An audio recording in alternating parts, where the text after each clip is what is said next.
Ya, se puede ver ahí la presentación. Sí. Sí, doctora. Ya, vamos a comenzar. Ya, hoy día vamos a hablar sobre las pruebas de función pulmonar. Eh, las pruebas de función pulmonar son varias, es un grupo de exámenes bien eh, fáciles de hacer, algunos difíciles de hacer, son un número importante de pruebas. Hoy día vamos a conversar de las que son más comunes en nuestro medio, ¿ya? Vamos a, viendo los conceptos primero. Las pruebas de función pulmonar nos van a ayudar a confirmar cómo está el intercambio gaseoso de nuestro cuerpo, ¿no? Nos va a ayudar a ver si nuestro paciente inhala y exhala de forma correcta el aire que ingresa, y si de esa forma el oxígeno ingresa y se distribuye de forma exitosa por medio de nuestros alvéolos. Las pruebas de función pulmonar nos van a ayudar a hacer diagnóstico de varias enfermedades, como también nos van a ayudar a hacer seguimiento de ciertas enfermedades, van a ayudarnos a mejorar, a ver la respuesta al tratamiento, y nos van a ayudar a ver progreso en muchos otros grupos de enfermedades. Tiene varias utilidades, las vamos a ir viendo en el transcurso de la exposición. Vamos a ver que las pruebas de función pulmonar se van a dividir de acuerdo a lo que estudian, ¿no? Si estudian la mecánica ventilatoria, vamos a tener a la espirometría. Vamos a ver los volúmenes pulmonares, la resistencia, las presiones musculares. Si estudia el intercambio gaseoso, dentro de ellos vamos a tener la prueba de capacidad de difusión, las gasometrías arterial o AGA, las pruebas de esfuerzo. Vamos a tener las pruebas de esfuerzo submáximo y máximo. Vamos a ver las pruebas con respuesta bronquial, los test de broncodilatación y de provocación bronquial, y otras pruebas que van a ayudar a valorar la vía aérea fina. Se dice que cuando un paciente llega por primera vez a su evaluación, para realizarle pruebas de función pulmonar, hay que realizarle una prueba que mida la mecánica de la respiración y otra que mida el intercambio de gases. Ya usualmente solemos hacer el pack completo: las pruebas de espirometría, las pruebas de pletismografía que miden los volúmenes pulmonares, y hacemos las prueba de capacidad de difusión que mide el intercambio gaseoso, el DLCO, como un conjunto a todos nuestros pacientes durante la evaluación. Vamos a ver que recordar de lo que ya saben ustedes, que las pruebas de función pulmonar nos van a ayudar a ver los diferentes volúmenes y las diferentes capacidades pulmonares. Ya vamos a ver que los volúmenes que medimos son el volumen corriente, tenemos el volumen de reserva inspiratoria, el volumen de reserva expiratoria y el volumen residual. Y la agrupación de estos volúmenes nos van a dar diferentes capacidades, y al final todo el conjunto o todos los volúmenes juntos o todas las capacidades juntas nos van a dar la capacidad pulmonar total. Entonces vamos con la primera prueba de función pulmonar, que es la espirometría. Ya la espirometría es la prueba más accesible, es la prueba más reproducible, es la prueba más usada dentro del grupo de las pruebas de función pulmonar. Los que nos va a ayudar a ver este examen es detectar si el paciente es capaz de inhalar o exhalar de manera forzada el aire en un tiempo determinado. ¿Ya? Esta exhalación la inhalación, lo que nos va a ayudar a medir o ayudar a comprobar es cómo está el calibre de los bronquios, si las propiedades elásticas del tórax y de los pulmones están en condiciones aptas, si los músculos respiratorios funcionan bien, ¿ya? La espirometría lo que va a medir es la capacidad vital forzada, va a medir el BF1 y nos va a medir el coeficiente del BF1 con la capacidad vital forzada. Vamos a ver que estos volúmenes son los que se mencionan aquí. La capacidad vital forzada es el mayor volumen de aire que se mide en litros, ¿ya? Que se puede exhalar por la boca con un máximo esfuerzo después de una inspiración máxima. El BF1 es el volumen de aire exhalado durante el primer segundo de la maniobra de la capacidad vital forzada. Y estudiamos el cociente de ambos, que es la división de ambos. Vamos a ver que lo que nos mide la espirometría es la obstrucción bronquial, ya nos va a dar patrones obstructivos. Cuando la espirometría nos indica que puede existir un patrón restrictivo, solamente nos está sugiriendo que existe restricción. No nos confirma que hay restricción pulmonar, porque para tener o confirmar la restricción pulmonar debemos medir el volumen residual, y la espirometría no mide el volumen residual. Por lo tanto, vamos a tener que complementar este examen con una pletismografía que sí nos va a ayudar a medir el volumen residual. Más adelante vamos a ver. Entonces, la espirometría lo que nos va a medir es la capacidad vital forzada, el volumen forzado de expiración en un minuto y la correlación de ambos. Y nos va a ayudar a diagnosticar patrones obstructivos y nos va a dar sugerencia de patrones restrictivos, más no los va a confirmar. Vamos a ver que las espirometrías puede ser la espirometría simple y va a ser la espirometría forzada. En la espirometría simple se va a realizar la maniobra tal cual una espirometría forzada. La diferencia va a ser que la expiración máxima no va a ser forzada. Es una expiración máxima pero sin utilizar esfuerzo. Y luego esta maniobra se realiza después de una inspiración máxima. ¿Ya? En la espirometría simple, como no hay uso de la fuerza, no va a haber medición de flujo. Vamos a ver el volumen y el tiempo. Es lo que vamos a medir en una espirometría simple. Luego tenemos la espirometría forzada, que es la más utilizada. Vamos a preferir las espirometrías simples en pacientes que tienen mucho compromiso pulmonar, pacientes que no van a poder no van a tener fuerza para realizar la prueba, que tienen problemas de la parte muscular, deformaciones torácicas. En esos pacientes hacemos una espirometría simple que no requiere mucho esfuerzo. La espirometría forzada, en cambio, la vamos a hacer en todos los demás pacientes que puedan hacer la maniobra. Y lo que se va a hacer es realizar una expiración forzada en el menor tiempo posible tras una inspiración máxima. Entonces el paciente respira, hace una inspiración máxima y luego de ello trata de hacer una expiración máxima pero forzada, haciendo su mayor esfuerzo en el menor tiempo posible. Como aquí vamos a utilizar la fuerza, vamos a poder medir los flujos. Entonces vamos a tener dos curvas. La curva volumen-flujo, que nos va a ayudar a medir el BFC, y tenemos la curva volumen-tiempo, que nos va a ayudar a medir el BFM. Y de ambos sacamos la relación, que es un parámetro que vamos a utilizar para la interpretación del examen. Vamos a ver que la espirometría tiene varias indicaciones, ¿no? Las indicaciones, primero tenemos las diagnósticas, en pacientes a los que se le quiere tratar enfermedad obstructiva, ya sea asma, ya sea EPOC, pacientes que son fumadores, que tienen grandes riesgos de ser enfermedades obstructivas de la vía aérea, pacientes a los que se les hace seguimiento laboral para descartar que el trabajo exposicional que tienen no haya generado ningún cambio en la vía aérea. Vamos a ver también se puede utilizar para hacer evaluaciones del estado de salud antes de iniciar un trabajo.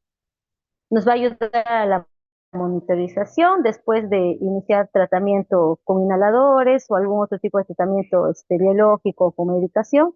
Nos va a ayudar a ver si nuestra terapia es la adecuada, viendo la evolución o la mejora de la disminución que pueda presentar en la espirometría en función del tiempo. Nos va a ayudar también a ver si nuestro paciente requiere rehabilitación pulmonar, y se utiliza también para hacer estudios epidemiológicos y de investigación.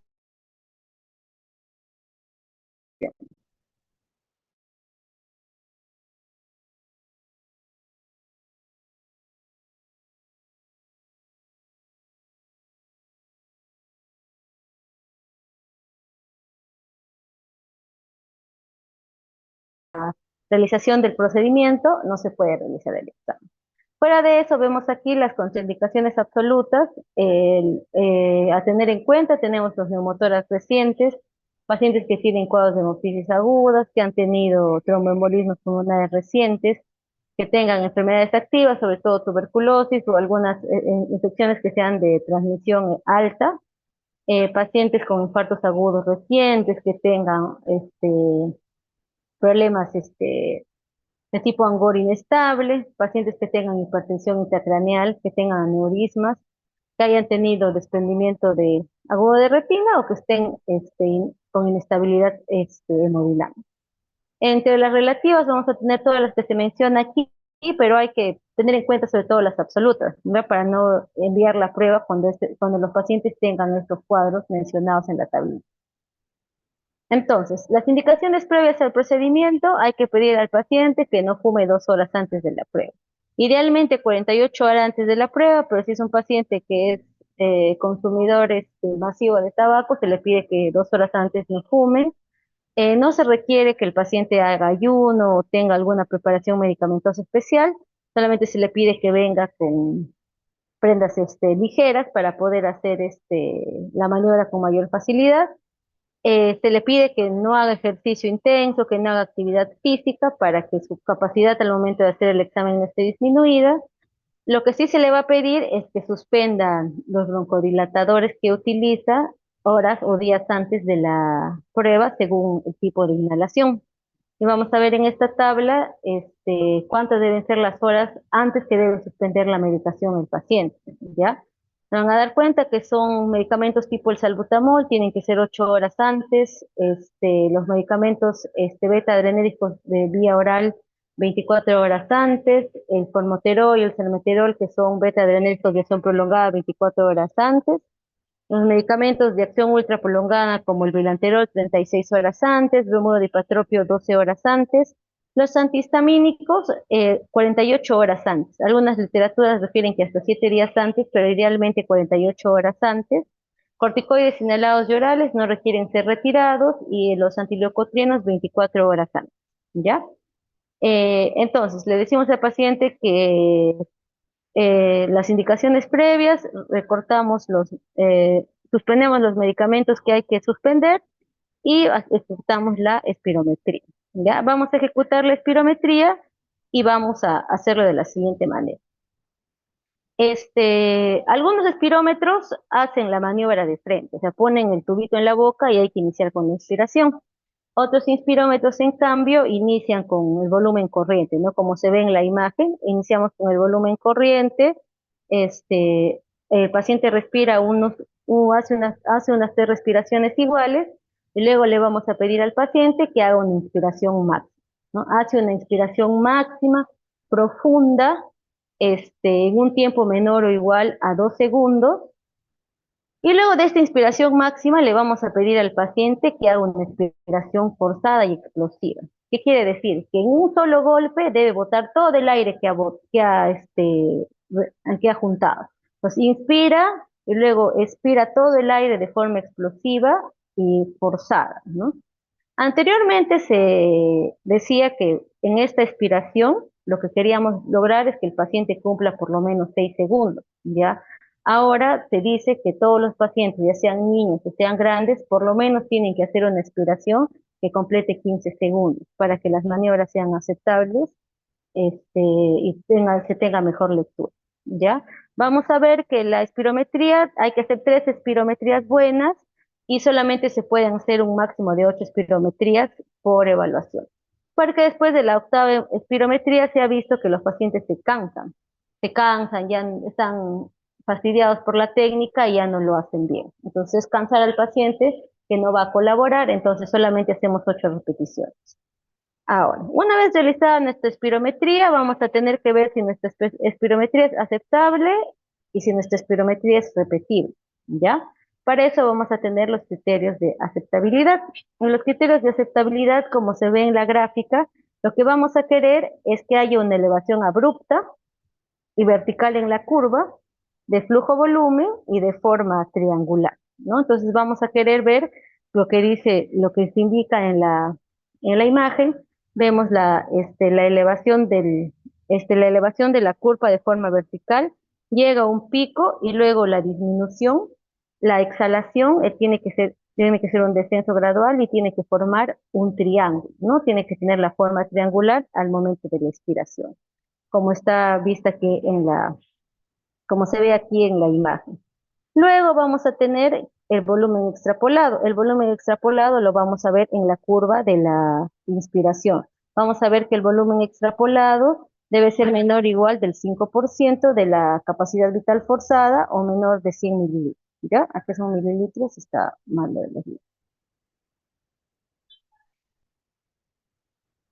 Luego vamos a tener los criterios de aceptabilidad, ¿ya? En los criterios de aceptabilidad, como les había comentado, se dice que el tiempo de expiración forzada, o sea, toda esta curva de aquí, tiene que ser por lo menos de 15 segundos. Antes se decía que por lo menos tenía que ser de 6 segundos. Las nuevas normas dicen que tiene que ser de 15 segundos, ¿ya? Hay que lograr una meseta de 1 segundo sin cambios y Y lo más importante es que durante la realización del procedimiento no hayan alteraciones, no haya tos, no haya cierre de glotis, no haya no se tape la boquilla del espirómetro con la lengua, este, para que la maniobra pueda salir de forma buena y sea aceptable. Luego vamos a ver los criterios de repetibilidad.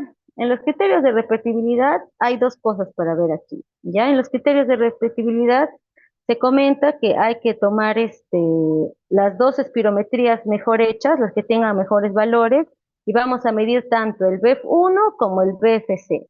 La diferencia entre ambas medidas idealmente tiene que ser menor o igual a 150 mililitros. ¿Ya? Vamos a ver en este cuadrito que viene aquí lo que se comenta. Entonces, tengo que medir el BEF1 y el BFC de mis dos mejores maniobras, y la diferencia entre las dos mejores maniobras tiene que ser menor o igual a 150 mililitros. Si es que tres maniobras son igual, tienen la diferencia de menos de 150 mililitros, es lo mejor que puede haber, es una categoría A. Muchos de los pacientes no lo logra, por eso con una categoría B está más que bueno para evaluar la espirometría. Lo ideal sería que en tres maniobras la diferencia solamente sea de 150 mililitros, pero si tenemos dos maniobras y la diferencia es de 150 mililitros, está perfecto, se acepta la maniobra. Cuando es calidad C, vamos a aceptar la maniobra siempre y cuando sea algo de urgencia, ¿ya? Cuando es calidad D, E y U, usualmente le pedimos al paciente que vuelva a repetir la maniobra porque no, vuelva a repetir la espirometría porque no es evaluado. Entonces, lo que dijimos hace un momento lo vamos a ver aquí. Aquí vamos a coger las dos pruebas. No se hace la espirometría, vamos a coger la prueba 1 y la prueba 2. En la prueba 1 vamos a ver el BFC, ¿ya? El BFC de dos pruebas. Entonces, la primera prueba es de 5.54 y la segunda prueba es de 5.46. La diferencia es de 0,06, o sea, 60 mililitros. Quiere decir que es menor a 150 mililitros, quiere decir que este BFC es repetible. Vamos al valor del BF1. El BF1 tomamos 4.99 menos 4.97. Lo vemos aquí, la diferencia es de 0.002. En mililitros, 20 mililitros. Estos 20 mililitros es menos que 150 mililitros, por lo tanto es repetible. Tiene dos maniobras que son repetibles.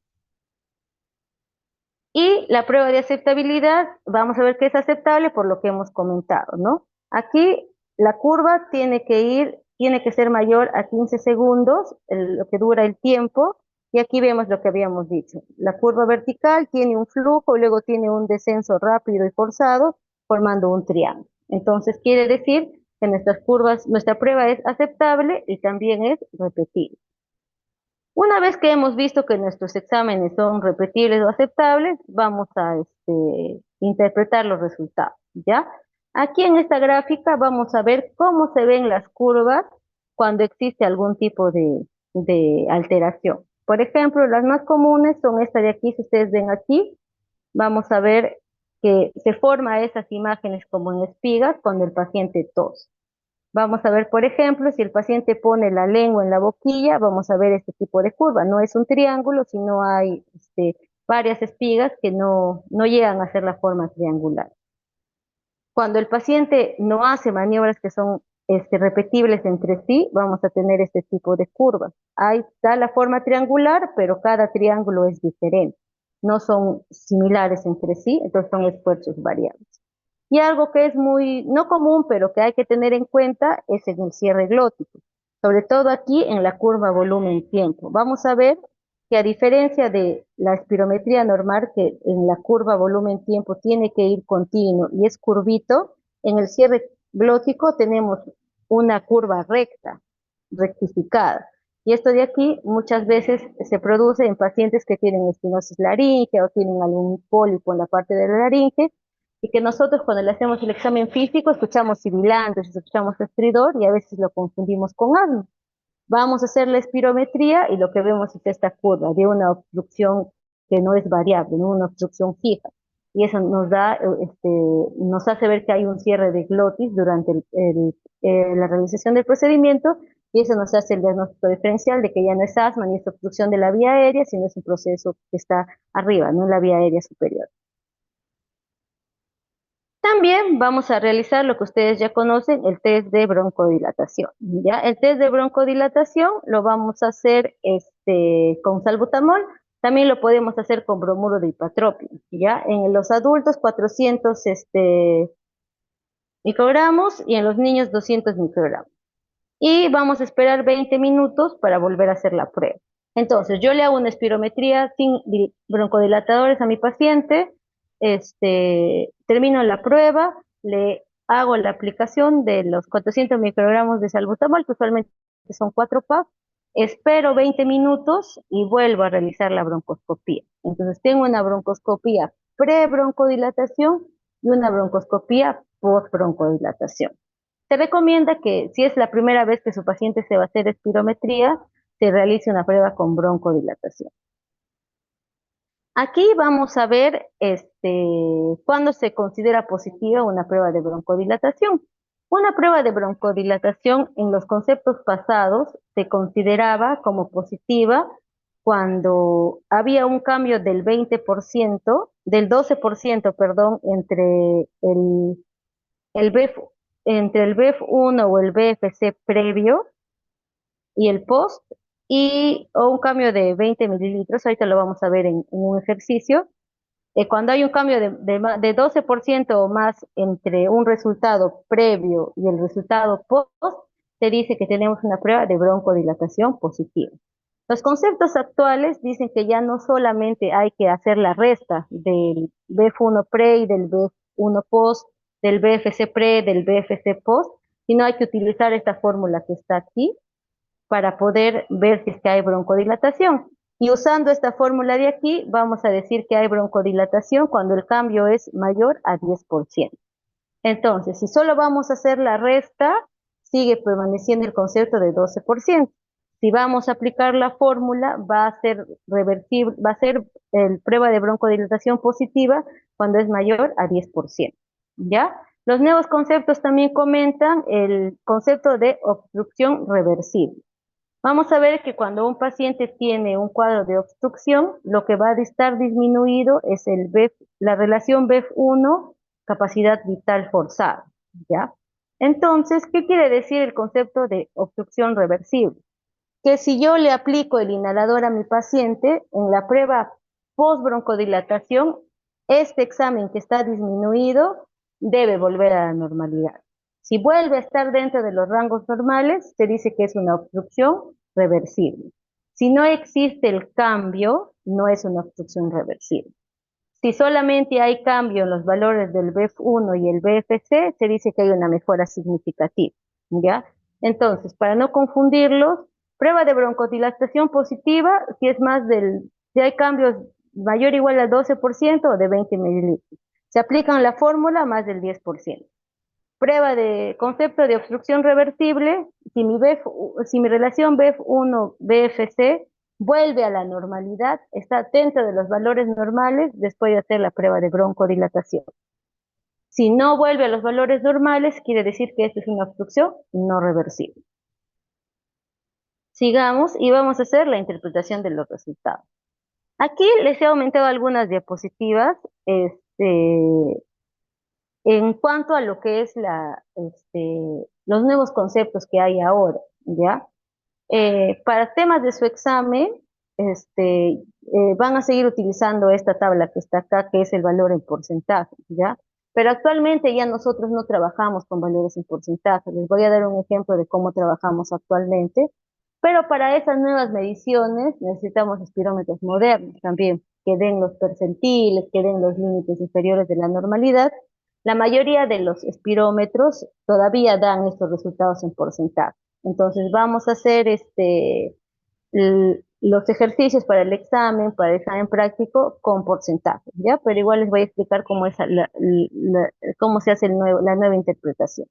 Entonces, por porcentajes vamos a ver, lo primero que tenemos que ver es cómo está la relación BEF1-BFC. Si la relación BF1-BFC es menor al 70%, nos vamos a fijar en el valor del BFC. Si el BFC es mayor a 80%, tenemos un patrón obstructivo. Si mi BF1-BFC es menor al 70% y mi BFC es menor al 80%, probablemente tengamos un patrón que antes se llamaba mixto, ahora se llama patrón indeterminado, ¿ya? Porque no es ni obstructivo ni restrictivo y necesitamos otras pruebas para poder confirmar qué es lo que es. Si mi relación tiene un porcentaje mayor o igual al 70%, igual, voy a ver el valor del BFC. Si el BFC es menor a 80, estoy ante una posible restricción. ¿Y qué cosa tengo que hacer con la restricción? Confirmar la restricción con una prueba de pletismografía. En cambio, si tengo mi relación BF1-BFC mayor o igual a 70, tengo que mis valores tanto de BF1 y BFC son normales, o sea, mayor o igual a 80, tengo una espirometría que es normal. Vamos a ver aquí en la tablita lo que le estaba comentando, vamos a ver cuándo es obstructivo, cuándo es sugerente de restricción y cuando tenemos este diagnóstico ya de obstrucción, vamos a ver el grado de obstrucción de acuerdo al valor del BF1, ya si es leve, moderado, moderado, grave, grave, muy grave. Esto de acuerdo a los valores en porcentaje. Entonces vamos a tener aquí una espirometría, ¿ya? Entonces, en esta espirometría vamos a buscar el valor del BEF1, ¿ya? Tenemos el valor del BEF1, las pruebas que hizo el paciente. La mejor prueba que hizo el paciente es esta de aquí, la que dice mejor. Ay, perdón.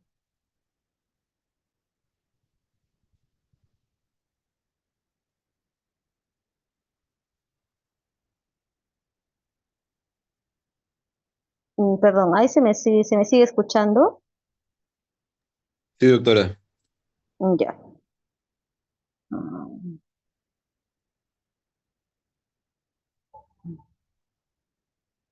Ya, entonces aquí tenemos el valor de la relación BEF1-BFC, lo que habíamos comentado. Esta es la mejor prueba y vamos a ver el porcentaje. Aquí el porcentaje es de 56%, ¿cierto?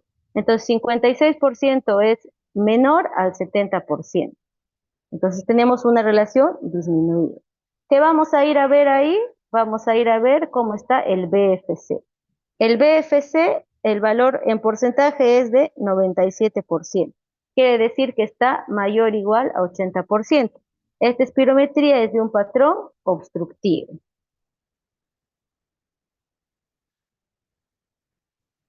Vamos con la siguiente espirometría. Aquí en la siguiente espirometría vemos de la misma forma, ¿ya? Vamos a tener aquí la relación BF1-BFC. El porcentaje lo tenemos aquí, el que parte que dice el predicho, y vamos a ver BF1-BFC. El porcentaje de la relación BF1-BFC es de 102. O sea, quiere decir que está arriba del 70%. O sea, está normal. Entonces, lo que tenemos que ver es el valor del BFC. El valor de BFC en porcentaje está en 73%. O sea, quiere decir que es menor a 80%. Eso que nos quiere decir que esta espirometría es sugerente de un patrón restrictivo. Entonces vamos a la prueba con broncodilatación. La prueba con broncodilatación nos sugiere que no existe cambio, o sea que existe ligero cambio, pero que no supera el 12%. Entonces, esta es una prueba espirométrica sugerente de restricción con una prueba de broncodilatación negativa. Ahora, esto de aquí es lo que les estaba comentando. No hay que hacernos muchas bolas con esto, solamente es para que lo sepan, ¿ya? Actualmente se utiliza lo que se llama el límite inferior de la normalidad. Yo ya no digo si mi BF1 o mi BFC es menor o mayor a 70%. Lo que yo tengo que decir es si es menor o mayor al límite normal, al límite inferior de la normalidad. Entonces el espirómetro me tiene que dar el valor del límite inferior de la normalidad. Luego de eso, la lectura es parecida. Si yo tengo mi BF1, BFC, que es menor al límite de la inferioridad, vamos a ver acá sí, es como si yo dijera que es menor a 70, ¿ya? Entonces tengo que ver el BFC. ¿Qué hemos dicho del BFC? Que para que sea un patrón obstructivo, el BFC tiene que estar mayor al 80%. En este caso ya no utilizamos el porcentaje, sino utilizamos el percentil. Entonces, si mi BFC es mayor o igual al percentil menos 1,65, yo digo que es obstructivo. Y si mi BFC no es mayor o igual a 1,65, puedo decir que es un patrón indeterminado o un patrón mixto. Igual al otro lado. Al otro lado habíamos dicho que si el BF1 slash BFC era mayor al, al 70%, teníamos que ver si es que había restricción o no, ¿cierto? Entonces, igual, acá vemos el límite de la normalidad. ¿El límite de la normalidad está disminuido? No. Pues si no está disminuido, veo mi BFC. Mi BFC, ¿cómo tiene que estar? Disminuido, ¿cierto? Tiene que ser menos del 80%. En este caso, tiene que ser menos del percentil 1,65. En este caso, ¿es menos? Sí, si es menos, tenemos esto de aquí, que es un valor que es posible, probable, es un patrón probablemente restrictivo, ¿ya? Y la restricción la vamos a confirmar con una pletismografía. Entonces, como le digo, esto es solamente para que lo conozcan, para que lo tengan, lo sepan, pero no se confundan mucho con esto, porque es un poco difícil y aparte no todos los espirómetros tienen esa nomenclatura, ¿ya? Entonces, para hacer un ejemplo sencillo, tenemos este cuadrito de aquí. Ya, entonces aquí, por ejemplo, el BF1, BFC, la mejor prueba que ha hecho su paciente es 0,592, ¿ya? Entonces aquí no hay porcentaje. Aquí hay porcentaje, pero yo no voy a ver el porcentaje. Lo que yo voy a ver es si este valor está igual, es mayor o es menos que el límite inferior de la normalidad. Entonces veo mi valor de límite inferior de la normalidad, que es 0,762. Esto quiere decir que está disminuido. Entonces ahí tengo mi primer valor que está disminuido. Ahora, ¿qué cosa teníamos que ver? Teníamos que ver el BFC. El BFC tenía que estar mayor al 80% para poder decir que es un patrón obstructivo, ¿cierto? Pero en este caso no vamos a ver el porcentaje, sino vamos a ver el valor del percentil. Y el valor de percentil lo tenemos aquí, es 0,90, ¿cierto? 0,90 es menor a 1,65, no. O sea, no está disminuido, al contrario, está elevado. Entonces, eso quiere decir que esto es un patrón obstructivo. Ahora, leve, moderado, severo, también lo va a dar el percentil. ¿Y qué percentil veo ahí? El percentil del BF1. El percentil del BF1 es de menos 2,06. Veo mi tablita, ¿qué valor entra? Entre 1,65 y 2,65. Como está dentro de este valor, es una obstrucción leve. Ya es bien parecido, solamente hay que ver lo de los percentiles, nada más. Y para hacerles un ejemplo más de lo novedoso, es esto que les estaba comentando, de cómo ver si es que es una prueba de broncodilatación positiva o es una prueba de broncodilatación negativa, ¿ya? Aquí estamos utilizando la fórmula que nos han dado, y después de realizar la fórmula que nos han dado, nos han dicho que el valor de la reversibilidad que tenemos es de 30%. Ya habíamos comentado que con la nueva fórmula era del 10%. Entonces, ¿qué cosa concluye esta espirometría? Que tenemos una espirometría con obstrucción leve, tenemos respuesta significativa al broncodilatador, y por último habíamos dicho que teníamos que observar si es que había algún cambio, si es que el valor del BF1 volvía a la normalidad con con la prueba de broncodilatación. Entonces vamos a ver aquí que el valor del BEF1 está disminuido previo a la prueba. Aquí. Y después de hacer la espirometría, post-espirometría, el mejor valor es de 0,774. Yo voy a ver mi límite el inferior de la normalidad, es 0,762. Es mayor el valor al límite inferior de la normalidad. Eso quiere decir que después de utilizar el inhalador, se ha vuelto mi valor disminuido a la normalidad, por lo tanto hay una reversión de la obstrucción. ¿ya? Más o menos es así esta parte de aquí, la podemos repasar con ejercicios cuando vengan a rotar por aquí, pero básicamente chicos, guíense de esto para su examen, ¿ya? De 70%, 80% de estos valores de acá, leve, moderado, severo con BF1 y de la broncodilatación con 12%. Esto de acá son los conceptos nuevos.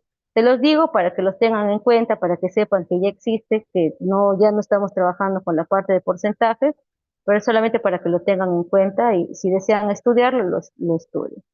Ahora, vamos a ver la pletismografía, ya que es otra prueba de función pulmonar.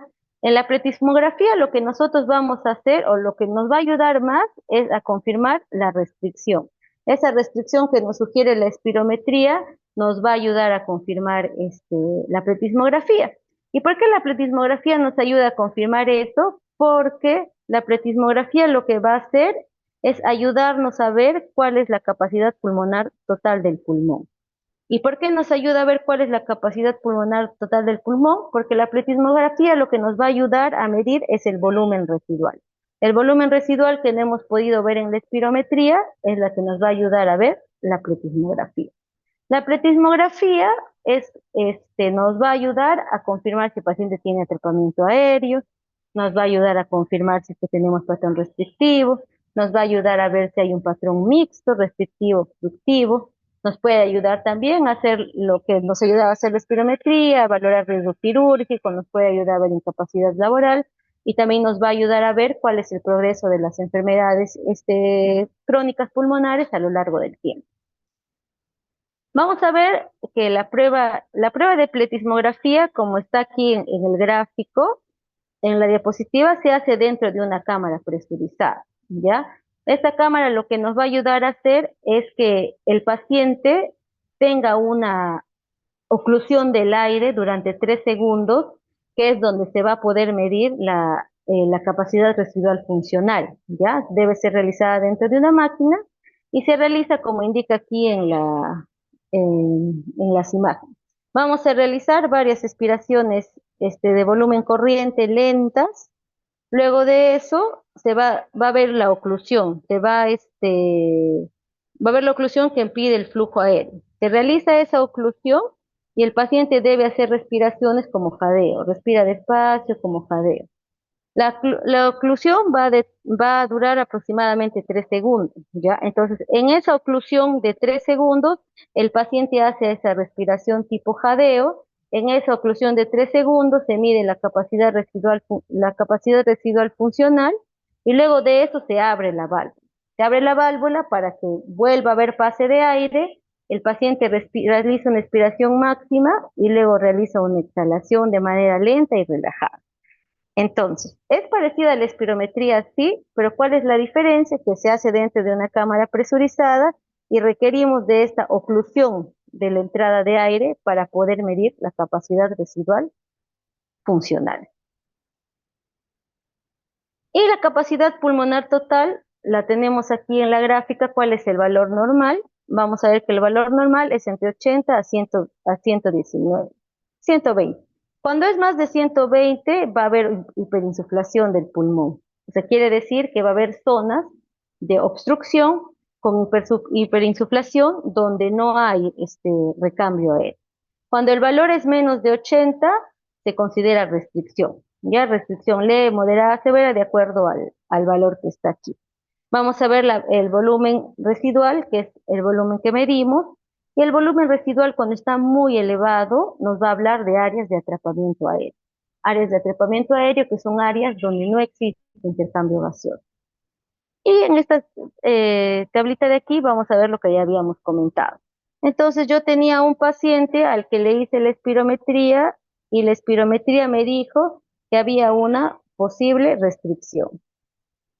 Entonces, a esta posible restricción, ¿yo qué le hago? Le hago una pletismografía. Si la pletismografía tiene la capacidad pulmonar total es mayor o igual a límites de la normalidad, probablemente no sea un patrón restrictivo. Pero si tengo mi capacidad pulmonar total que está debajo del límite de la normalidad, confirmo mi restricción, ¿ya? Entonces, la pletismografía nos va a ayudar a confirmar la restricción pulmonar. Y finalmente vamos a tener la prueba del DELCO, ¿ya? El prueba del DELCO, que es la abreviación de difusión pulmonar de monóxido de carbono. ¿Esto que nos va a ayudar a ver cómo es la transferencia del oxígeno, cómo se transfiere el oxígeno desde la parte alveolar, cómo se une a la hemoglobina, cómo pasa por la membrana alveolo-capilar, y lo que nos va a ayudar a ver es la integridad nos va a ayudar a ver cómo está la integridad de la membrana alveolo-capilar, cómo está su grosor, si la gradiente de presión oxígeno es la adecuada, ¿ya?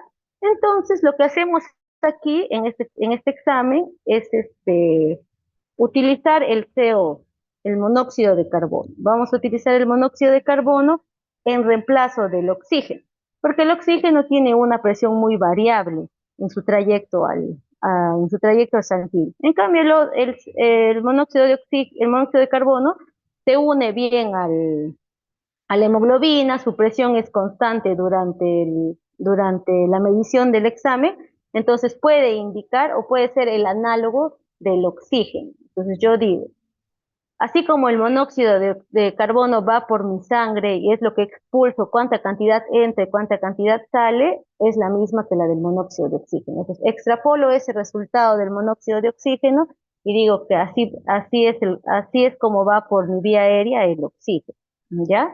Y este examen también se realiza dentro de una cámara presurizada. ¿Por qué tiene que ir dentro de una cámara presurizada? Porque lo que tenemos que ver es que la máquina nos bote ese gas especial.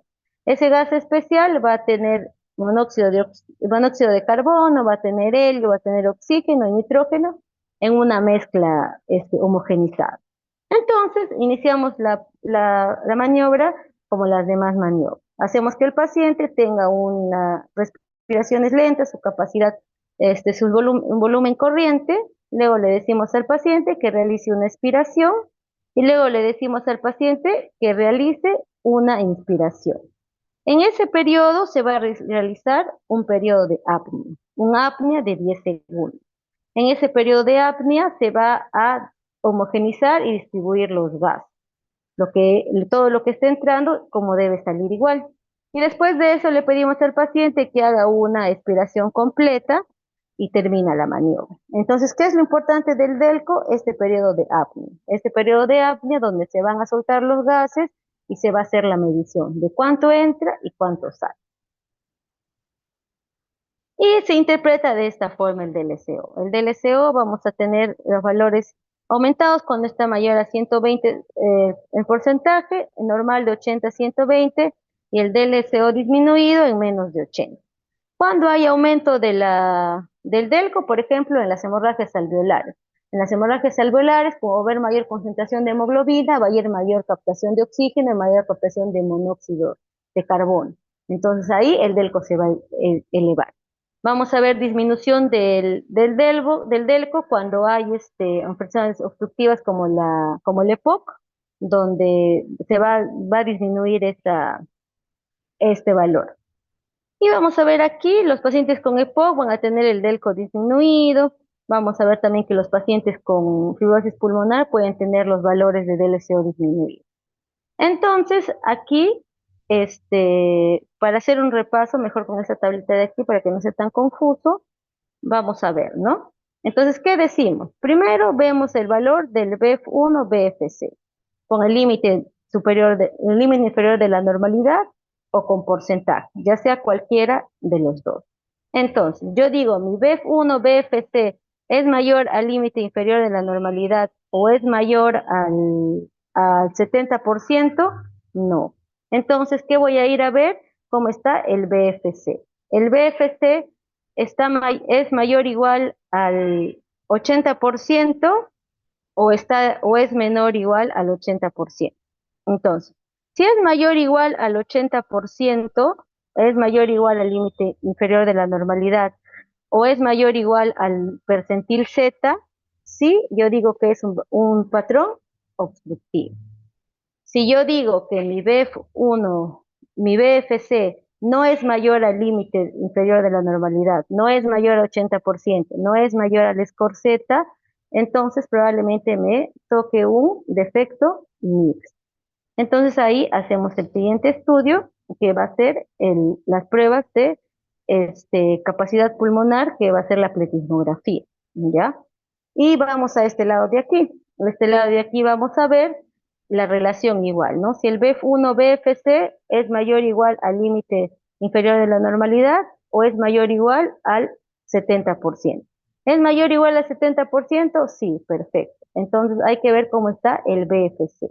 El BFC es mayor o igual al límite de la normalidad, es mayor o igual al 80% o es mayor o igual al percentil Z, entonces hasta ahí mi espirometría sería una espirometría normal.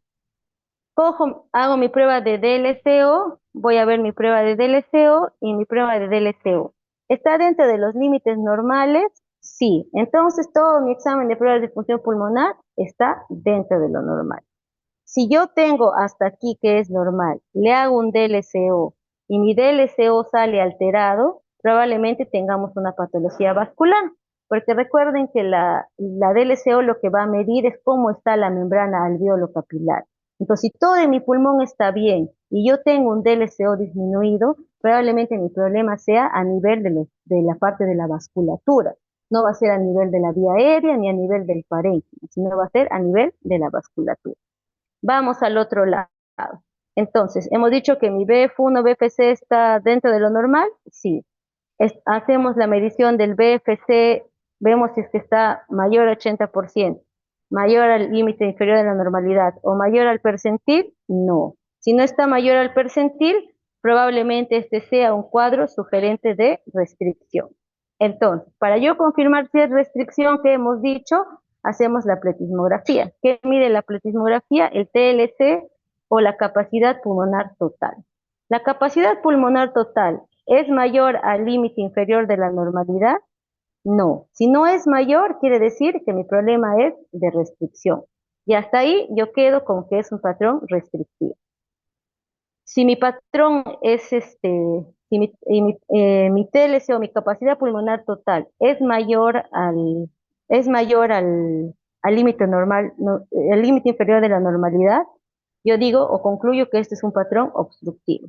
¿Ya? ¿Por qué? Porque hemos dicho que la espirometría no confirma la restricción, lo que lo va a confirmar es va a confirmarlo es la prueba de capacidad pulmonar, ¿ya? Y cuando yo tengo mi tema de restricción, lo que voy a hacer es medir el DLCO. El DLCO vamos a ver si está dentro de los límites superiores o de los límites inferiores. Si está dentro del límite superior de la normalidad y yo tengo un patrón restrictivo, ¿qué cosa quiere decir? Que mi intercambio gaseoso no está alterado. Si mi intercambio gaseoso no está alterado, ¿qué es lo que me genera esta restricción? Problemas musculares y de la pared torácica. Si mi DLCO está disminuido, eso quiere decir que probablemente tenga un problema de la parte intersticial, un problema de la parte intersticial que esté comprometiendo mi intercambio gaseoso. Y eso de ahí usualmente son las enfermedades que tienen los pacientes que tienen EPID, ¿ya? Entonces, para no confundirnos mucho, porque hasta a mis residentes se les hace un poco difícil leer todo esto, lo que tienen que llevarse de la clase, chicos, es que la espirometría es el examen que ustedes van a ver con más frecuencia, la más seguida. Vamos a tener esto de aquí, patrón obstructivo, patrón restrictivo. Cuando les den patrón restrictivo, lo que ustedes tienen que hacer es hacer su prueba de pletismografía. Hacemos su prueba de pletismografía, vemos el valor que le sale y de acuerdo al valor de la capacidad pulmonar total, confirmamos la restricción o no confirmamos la restricción, ¿ya? Entonces, más o menos es así la lectura de las espirometrías y de las otras pruebas de función pulmonar. Cuando podamos en la práctica, tenemos que hacer ejercicios con espirometría, si no, no se va a poder aprender bien esta parte. Espero que no se hayan confundido mucho. Si tienen alguna duda, pregúntenme, por favor.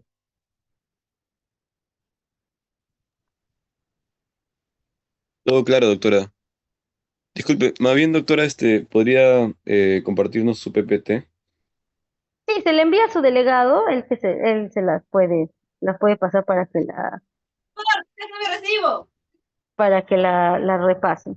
Y como les digo, voy a tratar de conseguirles algunas espirometrías para poderles pasar y para que lo puedan, revisar, ¿ya?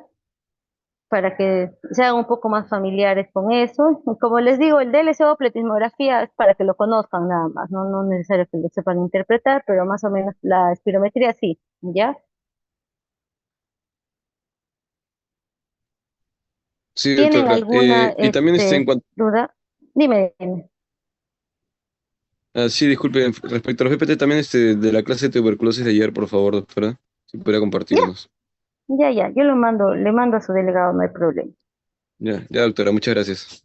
Ya, chicos.